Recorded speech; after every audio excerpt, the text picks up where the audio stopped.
Rois Surya Nah Maulana Ranting Sumarjo yang saya hormati Panjenengan Bapak Yai Nur Kholis dan Vidya Nahdlatul Ulama Ranting Sumarjo beserta jajarannya, para hadirin, ibu-ibu saling muslimat, kita undang Mbak Fatayat gitu ya, apapun ibu-ibu Fatayat gitu. Ibu-ibu Mbak Fatayat, Mbak Fatayat itu saja ini kan adiknya Ansor kan. Nah, ini mana sebut jenengan kali Ansor ya. Saking Fatayat, Muslimat, Ansor yang berkenan hadir, juga para tamu undangan yang mewakili dari Pak Lurah. Pangapunten, alhamdulillah di siang ini kita bersama bisa berkumpul. Seperti yang disampaikan Ketua KPD tadi, salah satunya adalah melengkapi kewajiban raker PRNU yang bertepatan dengan Hari Santri Nasional. Sebenarnya terus yang disampaikan tadi, setiap pengurus Nahdlatul Ulama dan Bangunan itu wajib mengikuti program pendidikan dasar PKPNU. Nanti kan ada sebenarnya itu sebenarnya wajib, tapi karena yang paling wajib sekarang ini adalah pengurus LBC. Kalau di ranting untuk wajib itu saja ini wajib, tapi karena kesibukan dan lain hal, untuk itulah ini sebuah jawaban nanti akan disampaikan oleh beliau yang sudah hadir di tengah kita, materi-materi yang ada di dalam PDPKP. Sebelumnya kami perkenalkan dulu. Beliau di samping kanan saya, di depan panjenengan sami ini adalah Bapak Dr. Haji Agus Rianto SIP MSI, yang saat ini beliau juga dalam struktural PBNU menjabat sebagai Wakil Ketua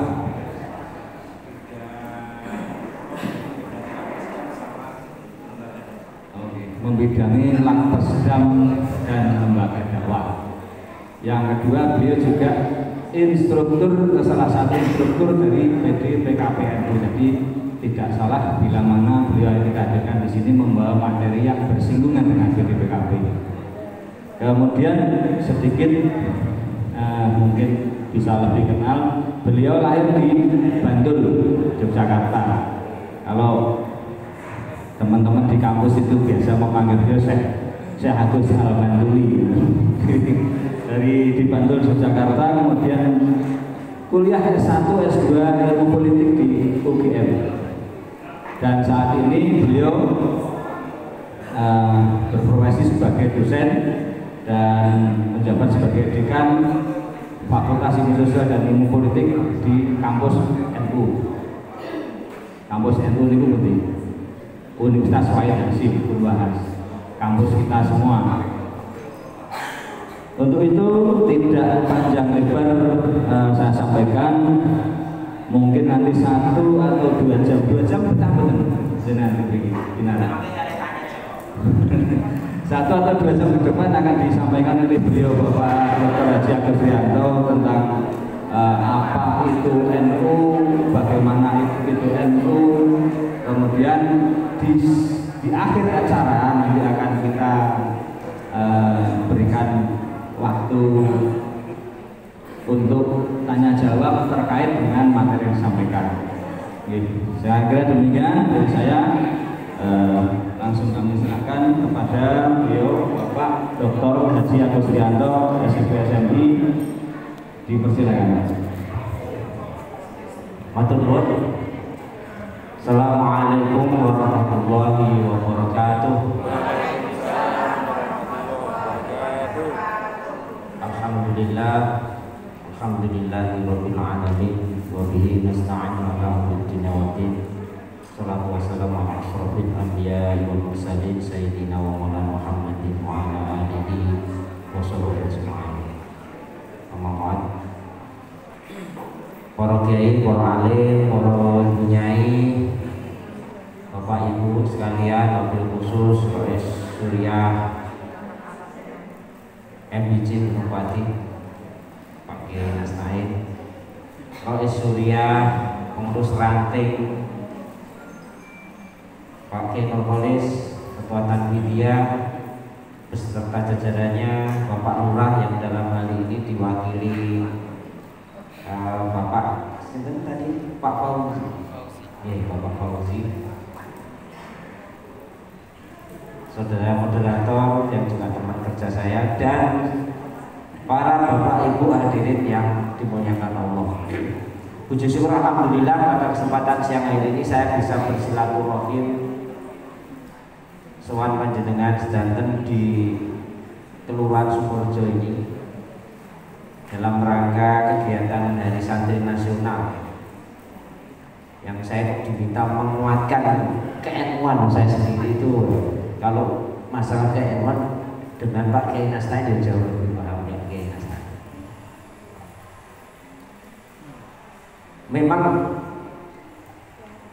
dalam konteks berorganisasi mungkin saya itu diminta karena tadi sudah disebutkan salah satu instruktur di Pengadilan Nahdlatul Ulama. Kebetulan saya pernah menjadi instruktur nasional di masa dulu sebelum periode sekarang itu. Kalau dulu jenjangnya itu hanya satu, yaitu PKPNU, pendidikan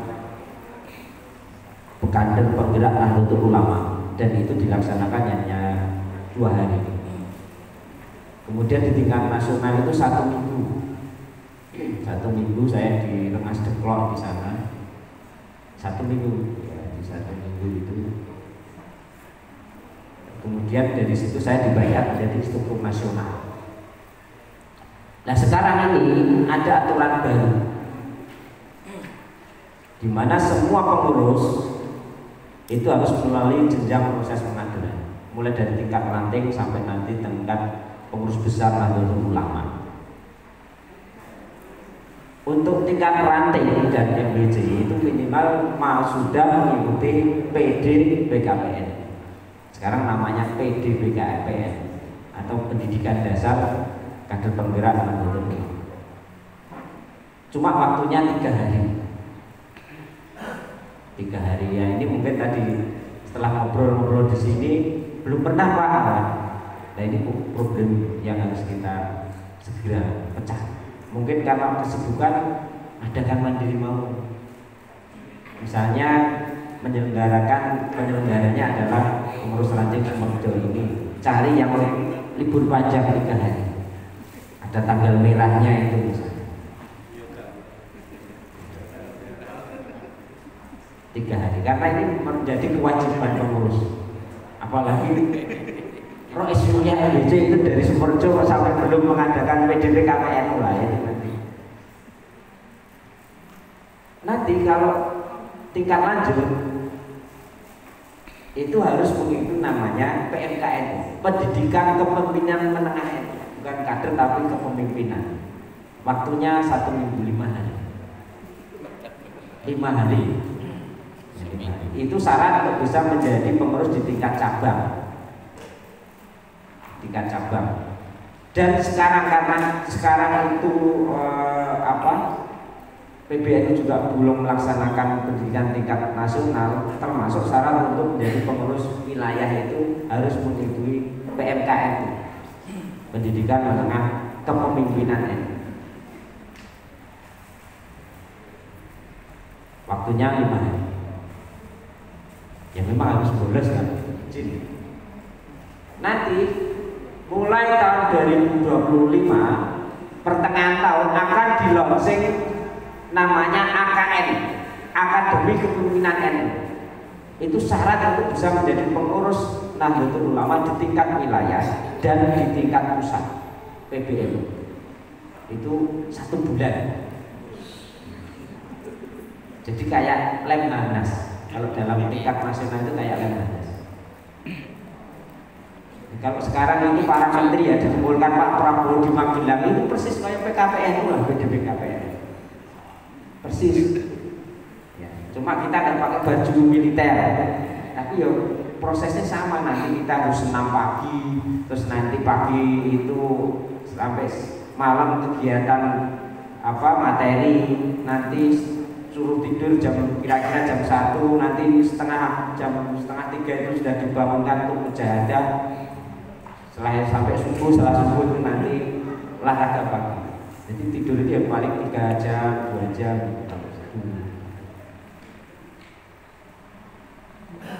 Nah maksudnya apa? Maksudnya kaderisasi itu apa? Jadi begini, NU itu secara kuantitas, secara jumlah itu jumlahnya paling besar di Indonesia, bahkan di dunia.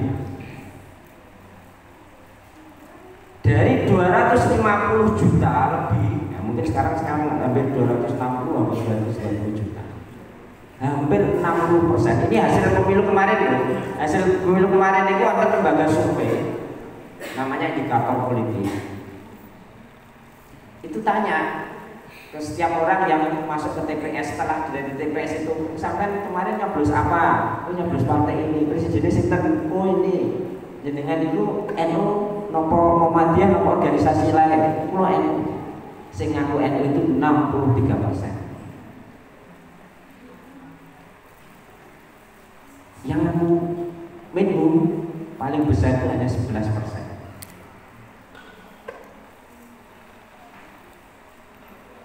Yang lainnya nggak ngaku NU, nggak ngaku Menhum. Pokoknya ya Islam tok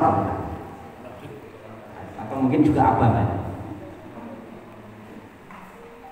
Artinya secara kuantitas kita itu mayoritas, bahkan di dunia. Wong jenenge penduduk negara-negara Timur Tengah itu nggak ada separuhnya dari penduduk Saudi Arabia itu paling hanya berapa juta, Mesir berapa juta, kita 260 juta dan 60%-nya adalah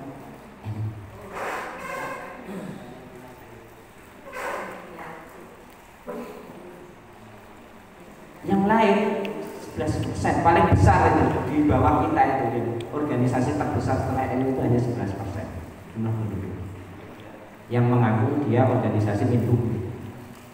Jadi kan mungkin sudah paham lah, nggak usah sebutkan organisasi terbesar kedua hanya 11%. Tetapi potensi jumlah yang besar ini enggak dibariskan dan ditata rapi, satu saat bisa mengalami keguncangan-keguncangan. Dan itu pernah diramalkan ke depan, organisasi yang hanya dikumpulkan tapi nggak pernah dididik itu suatu saat akan mengalami persoalan, bahkan bisa dimungkinkan bubar. Dikumpul ketok nek atau dididik. Ada juga organisasi sering dididik nek ora dikumpulkan juga akan jadi masalah. Sopo niku sing sering dikumpulke nek ora pernah dididik itu adalah kita sering adakan yasinan, manakiban, tibaan itu kumpul, tapi nggak dikader, nggak pernah dikader. Suatu saat akan bisa menjadi persoalan di masa depan. Tapi sebenarnya ada juga organisasi yang sering dikumpulke, sering dididik yang ora pernah dikumpulke juga akan menjadi masalah. Contohnya, mohon maaf saudara kita mau maju, sering dididik.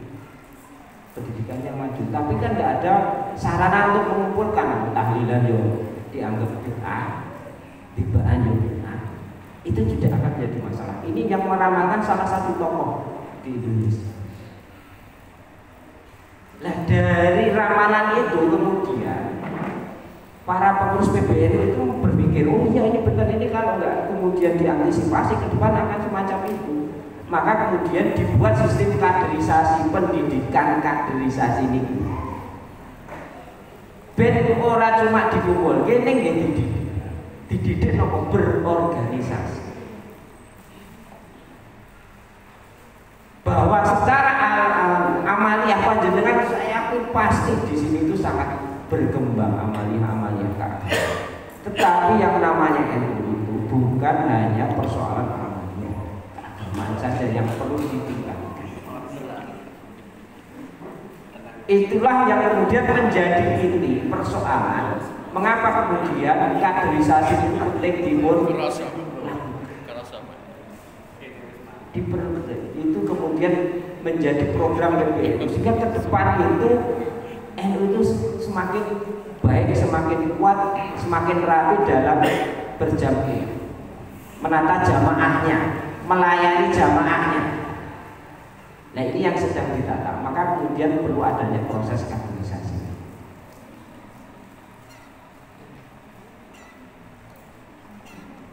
Itu inti dari kaderisasi. Maka kemudian PBNU membuat keputusan dan peraturan organisasi supaya setiap pengurus yang aktif di kepengurusan ranting sampai nanti PBNU harus melalui proses kaderisasi. Itu penting. Karena nek dikaderisasi kadang-kadang tidak satu barisan, tidak satu sok. Kita kan sering mendengar bahwa kejahatan yang terorganisir itu akan bisa mengalahkan kebaikan yang tidak terorganisir. Sampai ini uang apik-apik, tapi nek ora diorganisir, ora ditoto, iso kalah karo wong elek sing mereka itu mengorganisir diri.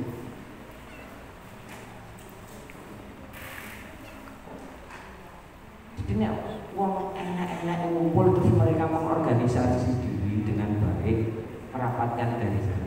Iki iso ngalahke wong apik-apik ning dhewe ora pernah dikumpulke, ora pernah diorganisasi. Maka itu pentingnya berorganisasi. Dan kita pun atas sedang tantangan NU itu semakin ke depan semakin, karena ada juga organisasi-organisasi yang mboten pengen NU niku agak kathah. Pengene NU iki ya tetep cilik. Pengene NU iki ya kurang hanya digunakake waktu pemitok.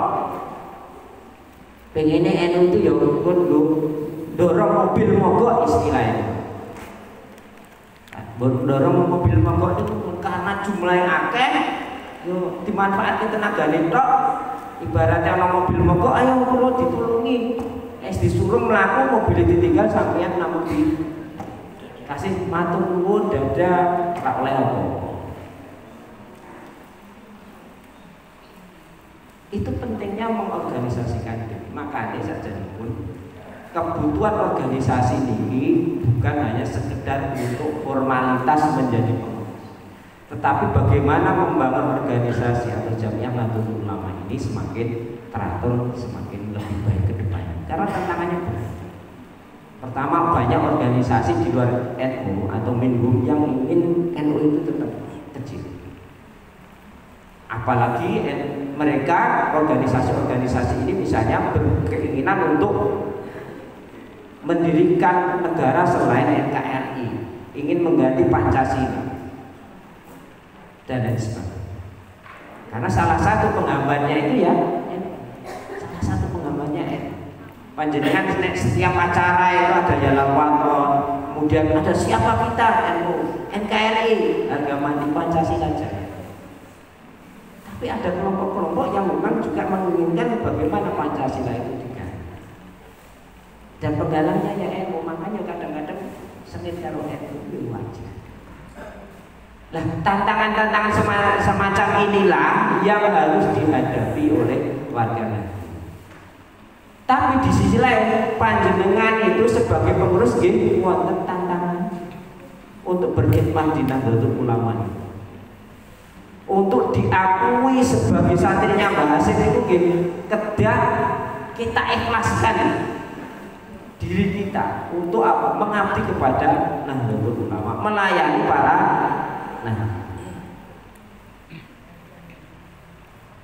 itu yang harus kita lakukan. Oleh karena itu Kita kan sudah mengetahui bagaimana proses pendirian Nahdlatul Ulama,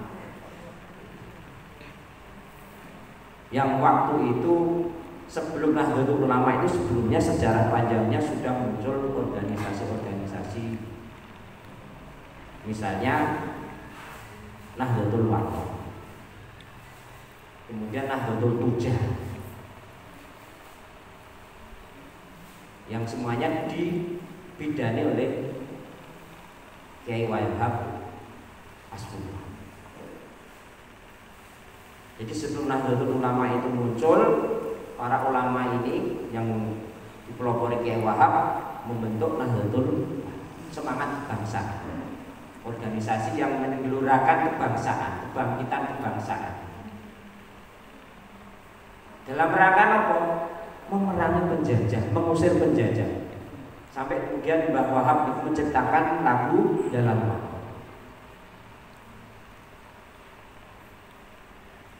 Tidak semacam itu juga, Mbah Wahab juga berpikir ternyata tidak cukup hanya semangat kebangsaan, bagaimana agar kondisi ekonomi para warga ini meningkat, kemudian membentuk Nahdlatul Tujah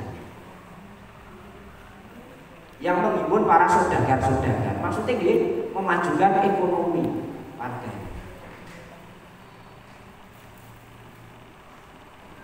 Baru kemudian terjadi pergolakan-pergolakan politik di tanah Arab Saudi ketika neng Saudi itu terjadi pergantian kepemimpinan, terjadi pemberontakan yang kemudian terjadi pergantian pemerintahan.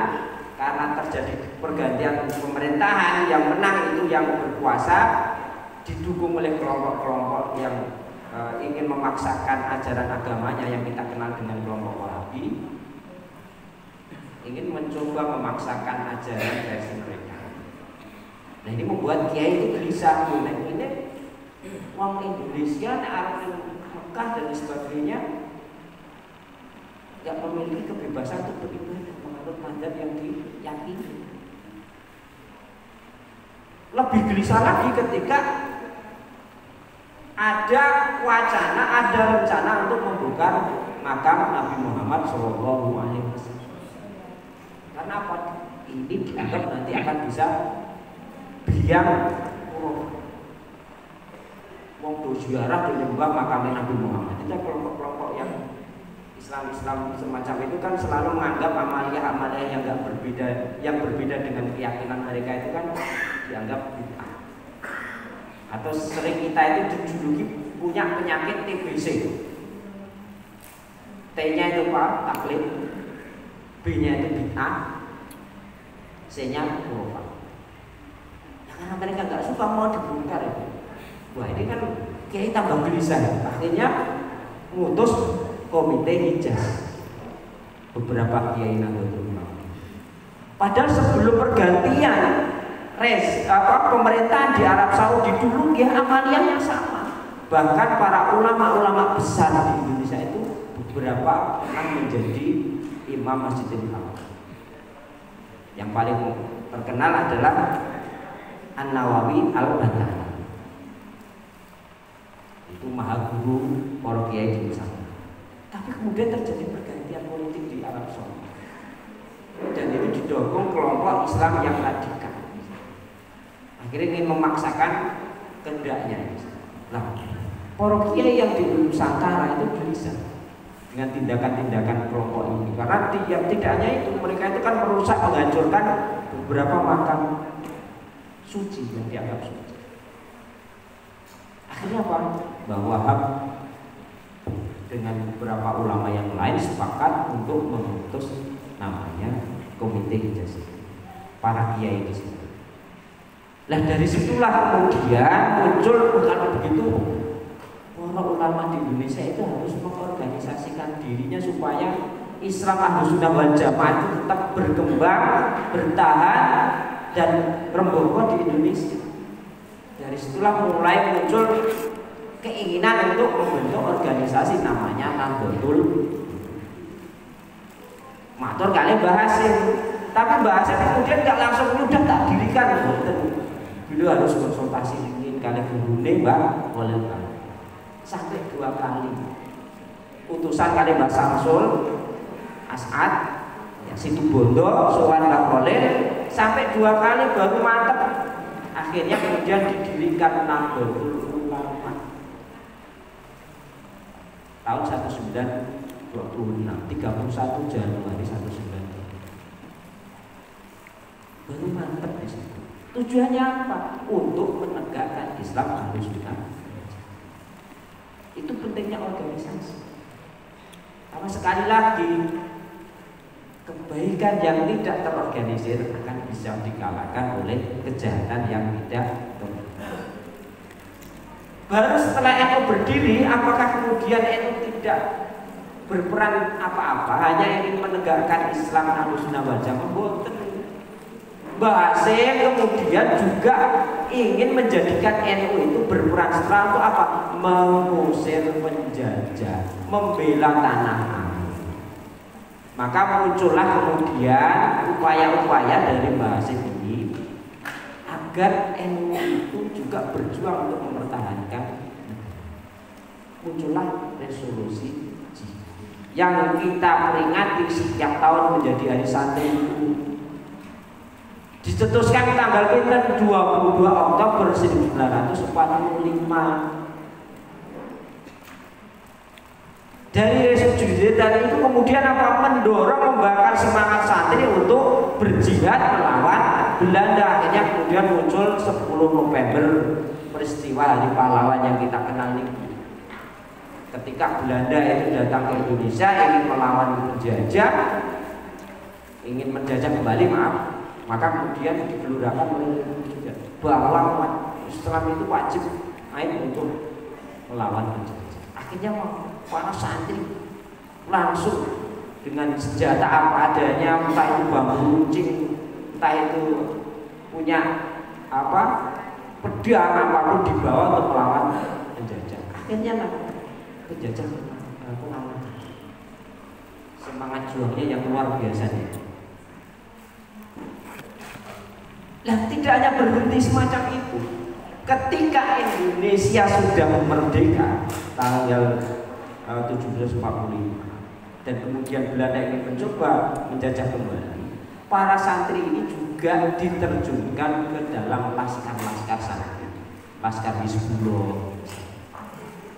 Itu menjadi sarana santri untuk membela negara, dipersenjatai. Dan waktu itu kalau saya lihat foto-fotonya, tidak hanya santri laki-laki, perempuan Pattaya itu juga memanggul senjata. Itu banyak itu foto-foto. Itu salah satu bukti bahwa ulama kita dulu itu bagaimana peran sertanya yang luar biasa untuk apa? Merebut kemerdekaan, mempertahankan. Maka menjadi kewajiban kita sebagai santrinya, yo jogo negara ini, menjaga warisan-warisan yang sudah diperjuangkan para ulama. Apa itu negara kesatuan Indonesia? Pancasila. Maka setiap ada kegiatan kita selalu nyanyi ya lalu untuk mengingat kembali perjuangan para ulama, meneguhkan kembali nasionalisme kita, cinta tanah air kita. Sekaligus kita punya beban moral apa menjogo merawat negara kesatuan. Itu sejarah saat itu. Nah, dalam perjalanannya kemudian sampai sekarang NU terus saja menjadi bagian penting dalam kehidupan negara. Setiap ada masalah selalu NU akan diperhitungkan dimanapun. Selain karena jumlahnya yang sangat besar, juga NU itu punya sejarah panjang di dalam sejarah pergerakan kemerdekaan Indonesia. Namun demikian Bapak Ibu, tantangan terhadap NU itu saat ini nggih kakak. Napa niku tadi ada kelompok yang juga menginginkan NU itu tetap cilik. Nek iso malah bubar. Kelompok-kelompok yang menginginkan itu karena mereka nggak suka misalnya NU NKRI, selain mungkin beda amaliannya. suka kok ilmu Pancasila, saya pengennya negara itu khilafah misalnya. Saya ini negara inginnya mengganti Pancasila. Pancasila itu kan tauhid buatan manusia. Yang benar itu yang berdasarkan Al-Quran dan hadis misalnya. Nah ini tantangan yang dihadapi, yang muncul dari luar NU. Tetapi di dalam NU sendiri nggih wonten tantangan nopo persoalan keumatan. Persoalan keumatan NU niku mboten persoalan masalah amaliyah ibadah tok. Tapi persoalan-persoalan keumatan yang menjadi problem dari Nahdliyin itu kan, misalnya pendidikan, kesehatan, ekonomi. Ini yang harus menjadi garapan semua pengurus di level mana. Itu pentingnya mengapa kaderisasi itu dilakukan, agar pengurus itu paham bagaimana mengelola organisasi, bagaimana kemudian membuat perencanaan program untuk melayani, dan juga untuk menumbuhkan giroh semangat militansi untuk berkhidmat di Nahdlatul. Karena kan kata pengurus niku angsal SK barang dilatih kan seneng tok mangke sesasi mangkat bar niku rak mangkat seterusé muncul mearep konferensi kadang itu. Atau mungkin pengen jadi pengurus karena punya ambisi, ya kan? Entah itu ambisi politik atau ambisi pribadi, bukan ikhlas untuk berkhidmat di Nahdlatul Ulama.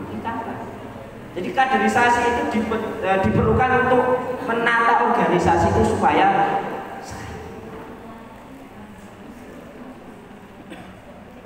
itu yang diperlukan kaderisasi. Saya akan mencontohkan nanti ditayangkan ya, beberapa kegiatan keumatan yang hendaknya itu dilakukan oleh Nahdlatul Ulama, dan ini menjadi salah satu contoh yang sering saya tampilkan. Bagaimana Nahdlatul Ulama di tingkat ranting itu tidak hanya melayani persoalan-persoalan ibadah keagamaan toh, saya akan menyontohkan di ranting yang ada di Sleman Sukoharjo. Kalau maju di ngomong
Jadi di dalam kegiatan-kegiatan praktik itu,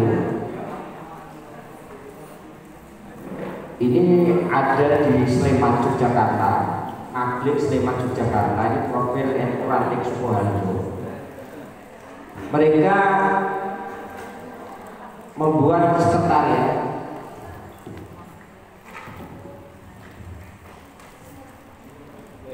ya, ini sekretariatnya karena belum punya gedung dan lain juga belum punya gedung ranting, akhirnya nunut di kompleks masjid di SPBU ini.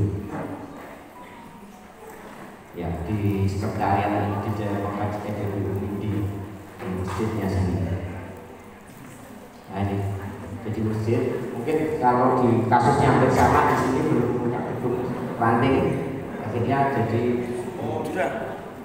sambung. Nah terus naik di masjid sini. Nah agenda itu nopo yang disederhanakan itu. Setiap malam satu maju di jamaah di Masjid Al-Hayu di sore ranting bergiliran ada 100 sampai 1.500 jamaah. 150 jamaah. Sorry. Terus kemudian setiap malam Selasa ada mujahadah. Ini bergilir di 14 pedukuhan. Kalau desa kan pedukuhan, kan kalau sini kelurahan di RT ada 400 sampai 500 jamaah. Setiap malam kliwon, nah ini jadi persoalan-persoalan yang digarap di ranting itu. Kalau keagamaan saya kira kalau di ranting Sukorejo sudah selesai. Tapi yang perlu digarap adalah selain bidang keagamaan, bagaimana ranting itu agar keberadaannya itu dirasakan iman atau diwakilkan itu juga menyentuh aspek-aspek yang lain. Ini contohnya ekonomi. Mengadakan membuat lembaga perekonomian, membuat koperasi simpan pinjam. Kemarin Pak Mendir cerita di sini sudah ada koperasi tinggal dikembangkan. Itu contoh yang bagus. Nek simpan pinjam ini kadang kita khawatir orang itu senengnya pinjam kok lagi simpan. Pinjam tak nyawa nih. Oke. Konconya ada. Itu ada 55%. Sakit mau menjenengan bina UMKM di sini bisa bekerja sama dengan dinas UMKM, bisa bekerja sama dengan perguruan tinggi atas namakan NU untuk memiliki UMKM ini apa ya? Bagaimana dibina mulai dari apa membuat produksinya, memasarkannya, ataskan namanya. Kemudian setiap malam minggu pengajian dan basuh masalah. Wah ini kiai ini ada nih Pak, kiai Nastain ada, kiai Nurpolis basuh masalah. Dalam rangka kami menjawab persoalan-persoalan, pertanyaan-pertanyaan warga nanti. Misalnya, Pak Kiai, hukumnya nek talang lewat WA itu kesalahan, no bener. Misalnya akad nikah tidak langsung ketemu sah, no bener. Misalnya pertanyaan-pertanyaan yang di luar atau isu-isu yang berkembang di masyarakat. Coba ini rois-rois di ranting misalnya yang nyebut di sini bisa mengikuti di sini. Ada sekitar 250 sampai 500.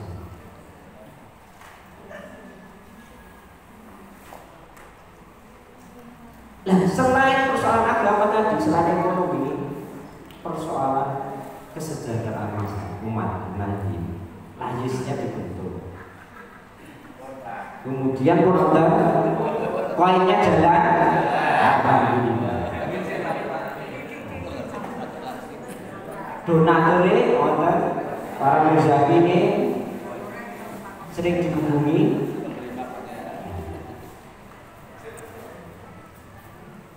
Setiap hubungan itu, apalagi ibu pengajian semaan itu pasti lebih bagus tak?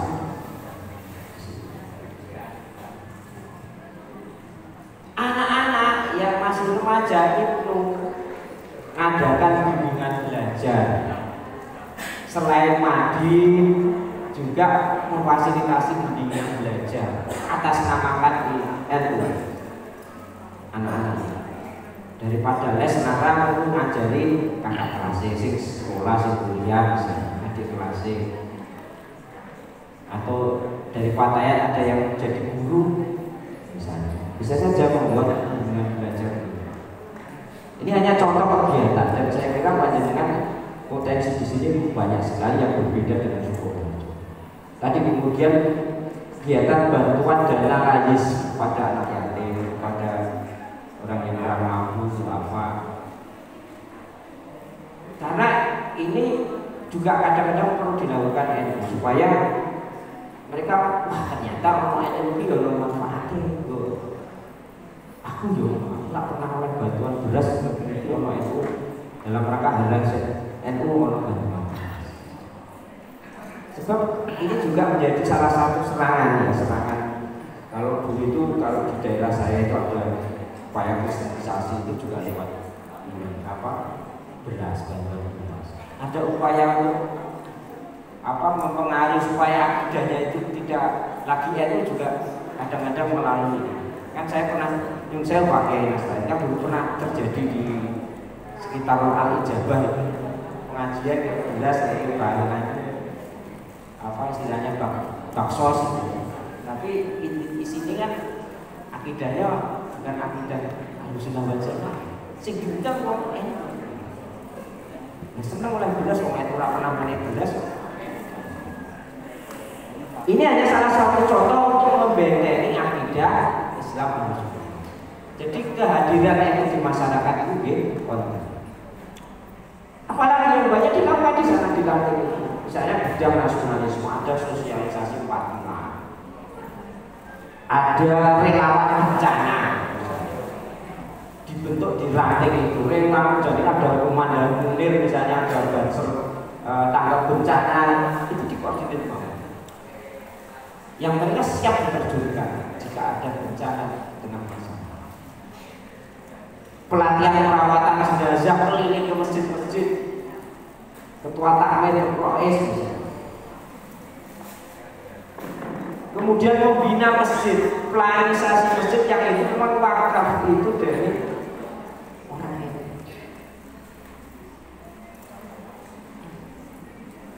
Supaya menjaga tidak terjadi perselisihan di kemudian hari. Bukan berarti kemudian ingin menonjolkan kelompoknya, itu kan ada yang mengkritik organisasi itu karena apa? Itu penting dilakukan supaya kedepannya tidak terjadi perselisihan dan itu perlu dibina. Boleh dilantik, di ranting sini ada berapa masjid. Kemudian mungkin kadang-kadang perlu ada kegiatan keliling di situ di masjid-masjid NU. Entah itu dari itu istimewa, entah itu tarawih keliling atau terserah. Ini beberapa kegiatan yang menjadikan NU di ranting Sukoharjo itu hidup.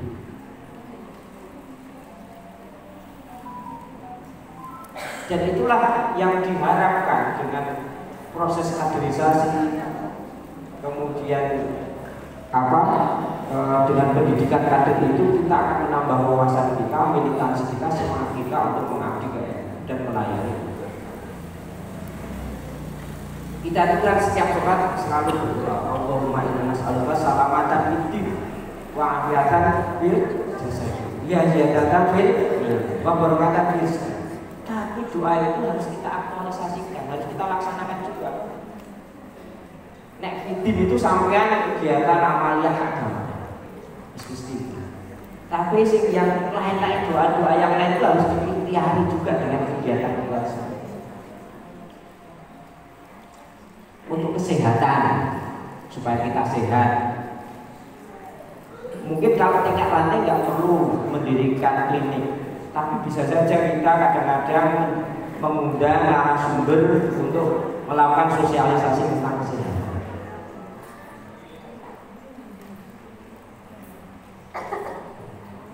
Pilih ya tadi pendidikan tadi, mulai dari pendidikan agama madine, syukur iso menyelenggarakan pendidikan dasar mulai dari TK dan sebagainya. Fisiki tadi mau ada operasi, ada simpan pinjam, ada lahir semua, ada poin. Jadi itu sebenarnya kita setiap malam, tiap hari dan bahkan sholat itu sering berdoa. Tetapi kita harus berikhtiar juga. Jangan hanya kita berdoa kepada Allah, tapi kita itu tidak mengikhtiarkan hal-hal yang bisa mewujudkan Quran. Itu pentingnya NU berkiprah dalam kegiatan-kegiatan masjid. Nah, sebagai organisasi, sebagai tambahan bahwa NU itu diatur berdasarkan anggaran dan anggaran rumah tangga.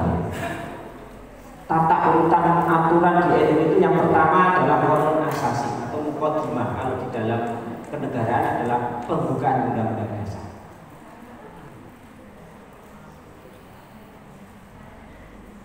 Nek jenengan ini ada terjemahnya ada kitabnya ada, terus mungkin rutin diajarkan ngaji qanun asasi. Nate ya, napa isinya? Kemudian apa yang dimaksud di dalam qanun asasi? Karya Mbah Hasim Bersama.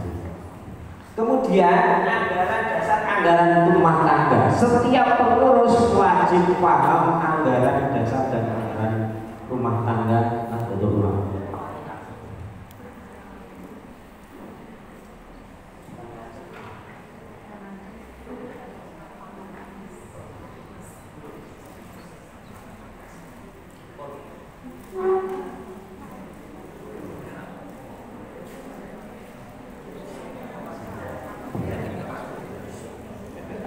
Yang kedua tadi anggaran dasar rumah tangga. Yang ketiga peraturan perkumpulan Nahdlatul Ulama. Dan ini yang dibuat oleh pengurus besar Nahdlatul Ulama dan harus dijadikan acuan oleh setiap pengurus NU di berbagai tingkatan.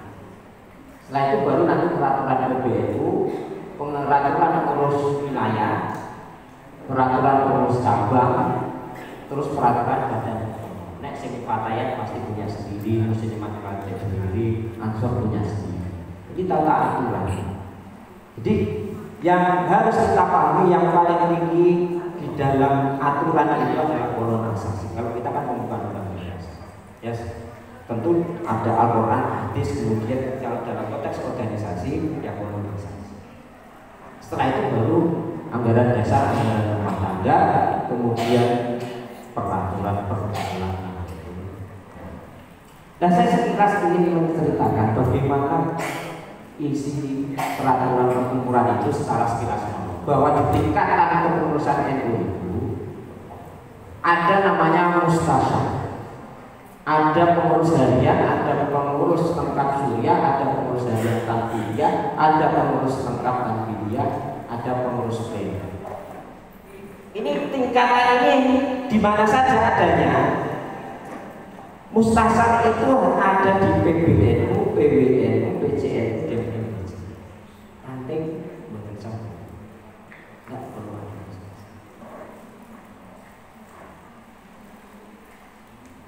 Anak ranting gitu.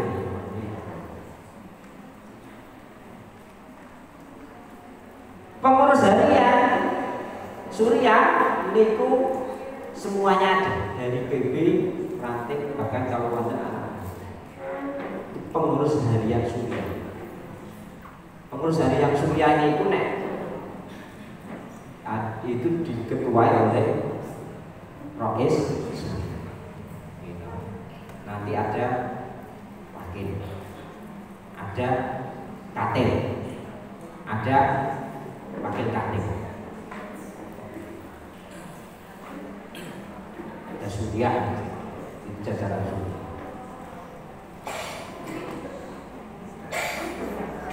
Ada juga pengurus lengkap Suriah. Pengurus lengkap Suriah itu jajaran Suriah ditambah akwan, itu namanya pengurus lengkap Suriah. Itu wajib ada di semua tingkatan. Jadi yang wajib di tingkatan MBC, ranting, niku adalah pengurus harian Suriah, pengurus lengkap Suriah. Berarti ranting nggih kedah wonten akwan. Nah, akwan dari Suriah itu disebut pengurus lengkap Suriah. Kemudian Tanfidiyah, ada pengurus harian Tanfidiyah, ada ketua, wakil wakilnya sekretaris bendahara nih. Itu namanya pengurus harian tanfidiyah. Ada pengurus lengkap tanfidiyah, itu apa? Pengurus harian tanfidiyah ditambah ketua-ketua lembaga. Itu disebut pengurus lengkap tanfidiyah. Teniki wonten lembaga napa mawon sing dibentuk lembaga ranting. Lembagane napa mawon? Napa? Ansor. Perekonomian, Majlis, apa nggih? Napa? Ada pinter lembaga di ranting. Kesehatan apa? Majlis. Namun koperasi. Napa? Koperasi. Oh, koperasi itu baca. Kalau lembaganya adalah lembaga perekonomian. Oke.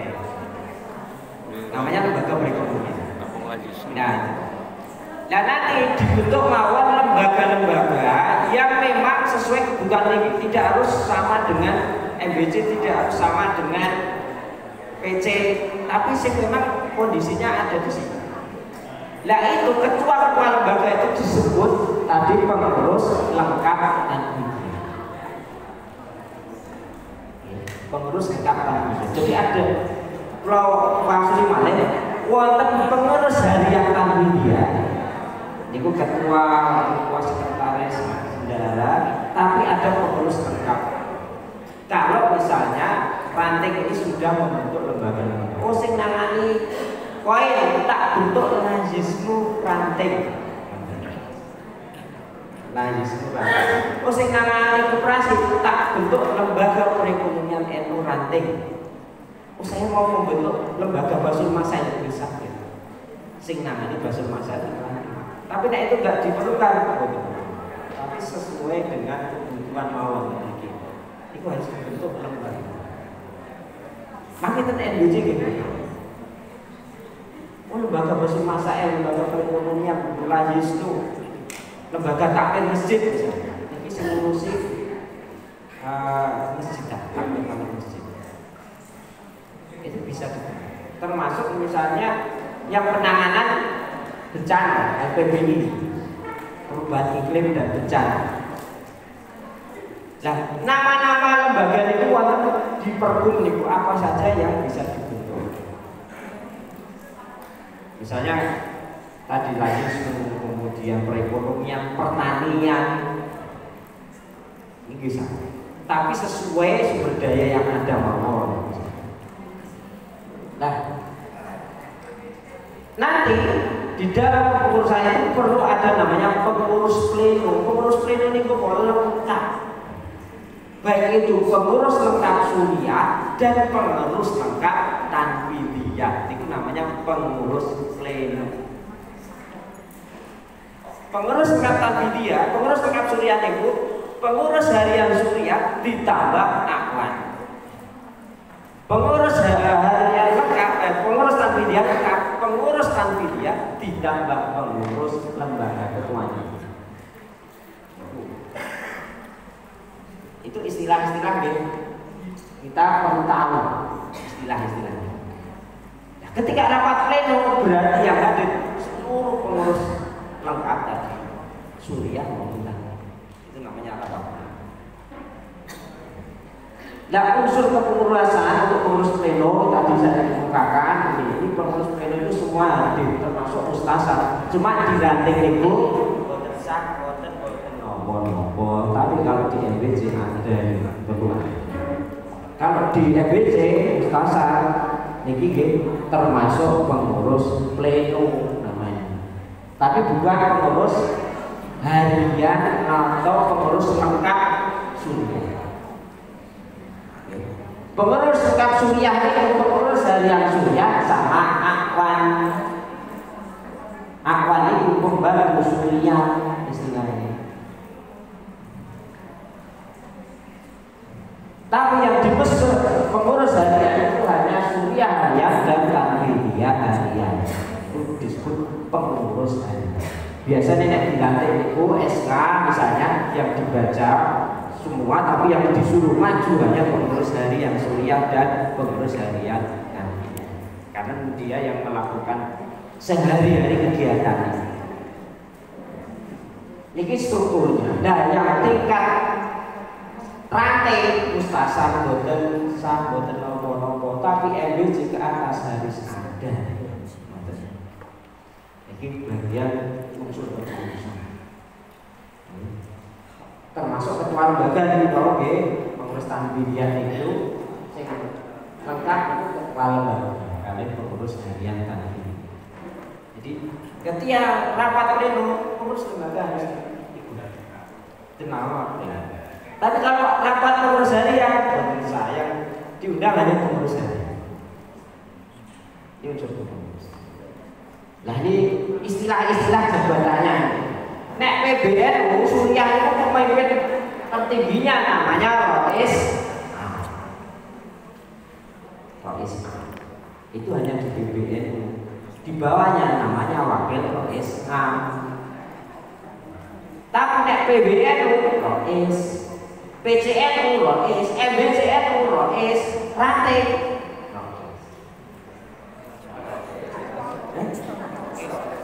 ya Rois.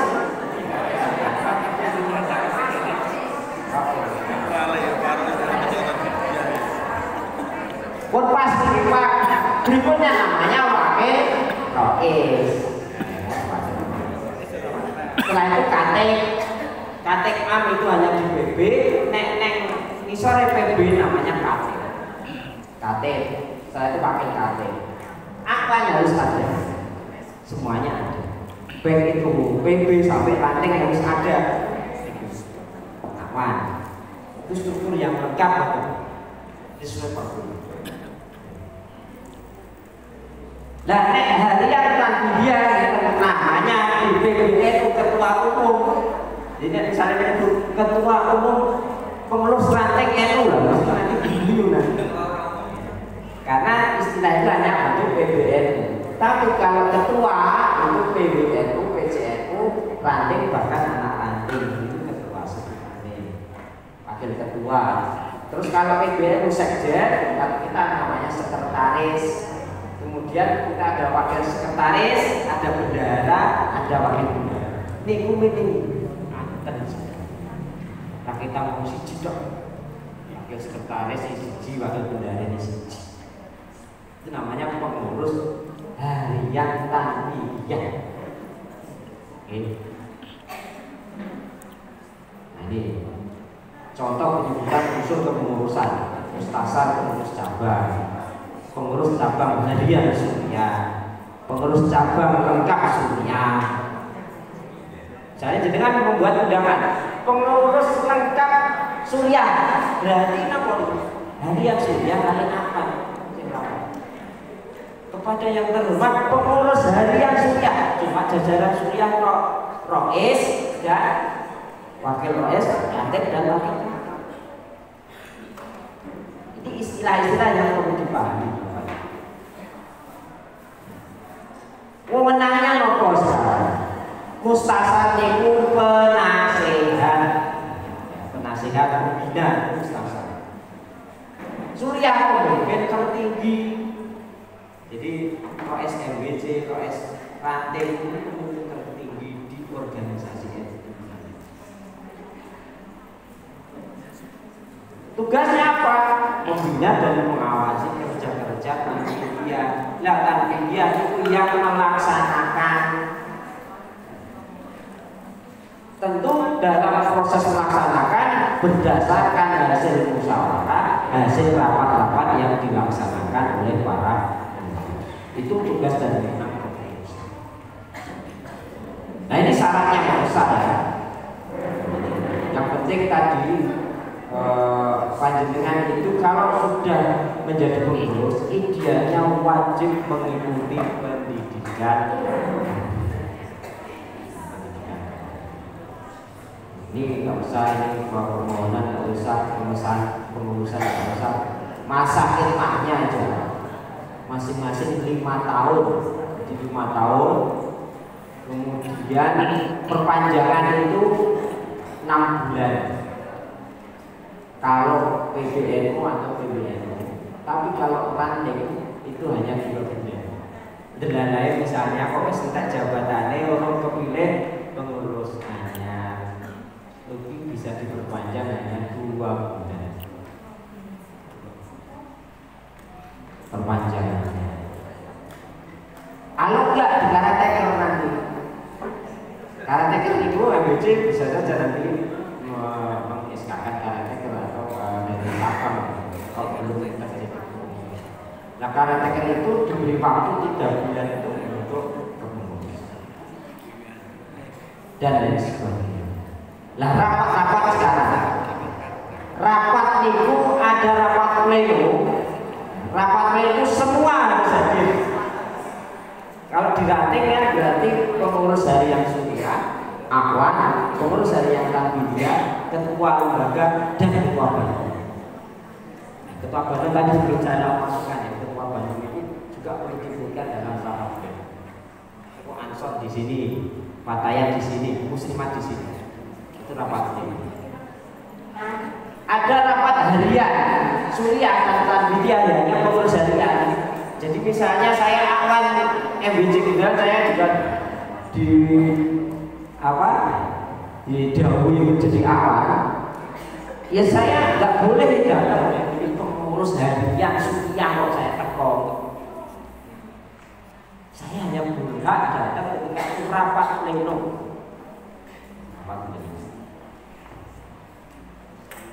Rapat harian Suria Tanbidia kecuali dipanggil oleh Suria. Karena itu hanya khusus pengurus Suria. Pengurus harian Tanbidia hanya pengurus Tanbidia. Ketua lembaga jodoh kalau ketika itu mekanisme rapat-rapat yang ada di dalam itu. Kemudian selain itu saat ini ada larangan rangkap jabatan, tapi jabatan-jabatan yang terkait dengan hal yang strategis. Misalnya saya di PWNU di Tanbidia kok jadi ketua Tanbidia MBC saya suruh pemilih mesin. Karena itu pokok. Tapi kalau hanya Awan dan sebagainya itu tidak ada masalah.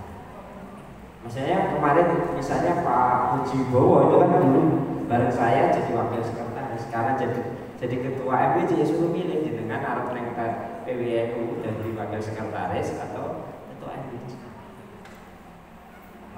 Itu larangan jabatan, rangkap jabatan, tapi dalam posisi-posisi struktural yang pokok, ketua, sekretaris, tidak ada. Itu apalagi rapat jabatan politik juga tidak boleh. Rangkap jabatan politik itu larangan-larangan. Nah, di dalam NU sendiri ada penghentian dan pergantian pengurus antar waktu. Penyebabnya macam-macam, meninggal dunia, bisa penghentian itu penghentian tetap dengan hormat, misalnya mengundurkan diri, sakit selama berapa bulan setahun, iso aktif dengan kepengurusan dan sebagainya.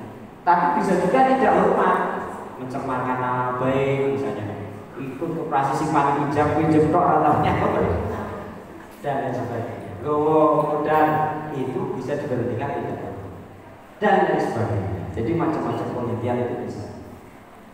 Ini hanya sekilas saja. Nah, kewajiban pengurus ini itu nomor 1 menjalankan amanah dan ketentuan perkumpulan, menjaga keutuhan perkumpulan dalam menyampaikan laporan bertanggung jawab. Nah, tingkat ranting ini perlu mulai ditata dalam terkait dengan perencanaan kegiatan, kemudian pelaporan kegiatan, rapat-rapat dicatat, misalnya dibukukan hasilnya nopo, itu penting. Termasuk sistem administrasi itu, sekretaris di sini juga harus belajar kok, misalnya kok NU ini saat ini nopo, kan sudah berubah, lambangnya berubah, modelnya berubah. Kok persuratannya kayak apa?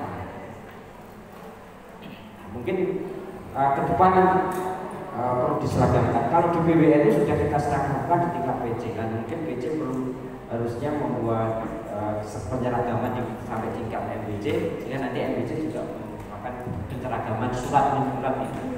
kodenya nopo, pusat keluar masuk. Itu hanya sekilas terkait tata organisasi di NU yang menjadi tugas kita bersama dan kita bisa melaksanakan amanah ini menjadi tanggung jawab kita sebagai pengurus majelis. Sekali lagi ranting menika di sini perlu untuk bisa mengacu pada Perpun tadi, baik itu tata kelola organisasi, persuratan, rapat dan sebagainya, termasuk keterlibatan ibu-ibu, manom dan sebagainya dalam kegiatan-kegiatan keagamaan maupun non keagamaan. Nah, itu bisa dilaksanakan insya Allah NU akan semakin besar, semakin bermanfaat. Nah, semakin besar, semakin bermanfaat, insya Allah Indonesia juga akan semakin maju. Wong mayoritas Indonesia ini ya wong nek NU ne apa Indonesia ya luwih apik. Tapi nek NU ne kok kemudian beliau Indonesia itu saja sekedar pemantik dari saya. Kurang lebihnya mohon maaf, saya tidak bisa menerangkan semua materi karena kalau saya sampaikan materi PKP itu ada yang sifatnya rahasia, ada yang tidak boleh disampaikan dan sebagainya. Dan ini hanya sebagai awal. Nek sampai tertarik dengan materi-materi selanjutnya, monggo derek PKP 3 hari. Terus kemudian dari 3 hari itu nanti akan insya Allah banyak manfaat karena di situ ada kegiatan riklan dan sebagainya. Ngoten mawon nggih, berapa punya kelola nanti bisa tanya jawab bila ada kekurangan. Ini hanya sekilas pemahaman kita, ikhtiar kita bersama untuk membangkitkan panjenengan sedanten supaya bisa berkhidmat di Nahdlatul Ulama. Sekian, wabillahi taufiq. Assalamualaikum warahmatullahi wabarakatuh. Waalaikumsalam warahmatullahi wabarakatuh.